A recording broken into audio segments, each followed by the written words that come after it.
couple of weeks ago, here on the Kermode Uncut blog, we launched the Kermode Uncut Film Club. The way it worked was I suggested a movie, gave you a few weeks to track down a copy, then I recorded an introduction, which you could either watch here on the blog or download from Vimeo. And I promised that a couple of weeks after that, I would read your responses to start some kind of discussion of the film. Well, it seems to have gone very, very well. The first film we started with was Jim McBride's Breathless, which I have loved for many years. And judging by your responses, many of you liked it too, although not all of you. So, to get the ball rolling, here are just some of your responses to the inaugural Kermode Uncut Film Club, Breathless.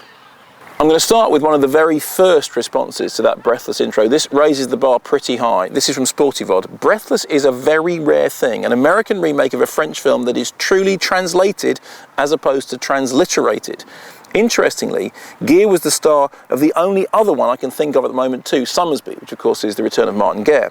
These films have taken the basic premise and structure of the original and recreated them in a way that is accurate within the sphere of the cultural context of the US. The characters retain their humanity because of this. Gere is not Belmondo, and there is no crass attempt for him to be. He is a true translation, taking into account location, period, language, economics, politics, etc. In short, this film demonstrates how a film can be successfully revised for an audience far removed from the one that would have been expected to watch the original.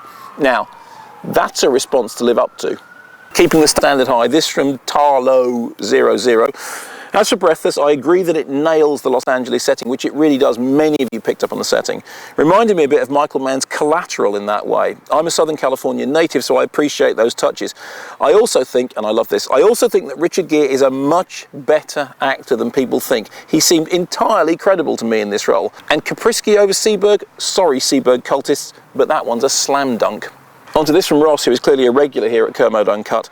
I don't know whether it was the ripest of ripe dialogue, the surreal chunks of Silver Surfer monologues, or the saturated Technicolor palette, but Richard Gere's hot-headed street punk tour de force had its way with me, in spite of every logical fibre of my being yelling, neither real people nor any other fictional characters talk like this. Mark's breakdown of a classic Richard Gere performance needing breathing, blinking, and buns, not doing that, finally made sense to me. It's a gem. Now, I said before that not everyone who joined in with Film Club shared my enthusiasm for Breathless. This, for example, from Christina Marie P., who writes, Breathless is stylish undoubtedly, and I do have a huge weakness for Richard Gere in just about everything. Yeah, you and me both. Saying that, I do have big issues with even uttering this in the same breath as Abu Dussouf, never mind arguing that it's better. I'm not in the this movie is sacrilegious camp, but I just can't help but feel that Breathless sucked all the free-spirited, rough-edged joy from the original and covered it in tacky 80s gloss. Yes, but you say that like it's a bad thing.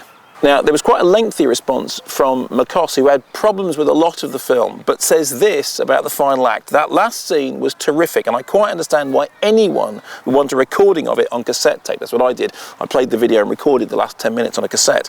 The development of that piano accordion theme into big string-led melodrama that is then punctured and blended with the rock and roll song was magic. It actually made me think of the Ennio Morricone scored final shootout scenes from Sergio Leone's westerns, an almost perfect blend of music and images of men with guns. Worth the watch for that alone. Where's my cassette recorder? Now, here's an interesting Film Club response from Helen W. There was a cartoon comic book look to a lot of the scenes, I agree, with the colours used and the backgrounds and Jesse's over-the-top behaviour. I like the juxtaposition of fantasy versus reality, such as when he found the gun in the little Porsche and he placed it on top of the Silver Surfer comic. His childlike character enabled him to live in the moment with no real thought of consequence or future, as opposed to Monica, who was younger but more adult.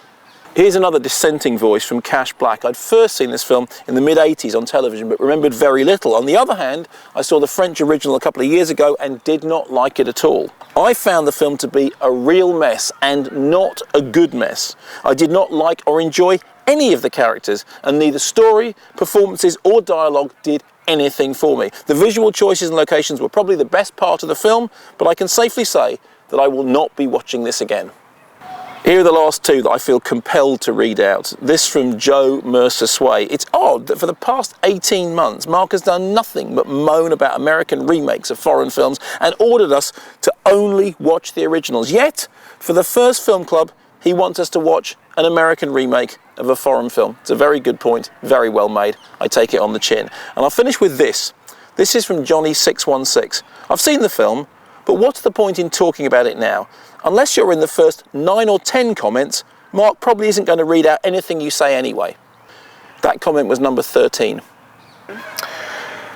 So, personally, I'm very excited about the Kermode Uncut Film Club, and it seems to me from your responses, from the level of engagement, the level of debate, that you're excited about it too. So we have decided to carry on the film club. The rate at the moment is about 1 film every 6 weeks. I think that gives everyone a chance to track down the title, to get a VHS or a DVD or find an old recording of it, whatever. Gives you a chance to get the title and then watch the intro and then join in the debate. So the next introduction is going to be the first week of July. And here's what it's going to be. Love it or hate it, I don't care. First week of July, Kermode Uncut Film Club, second title, Twin Peaks, Fire Walk With Me. Go get a copy now.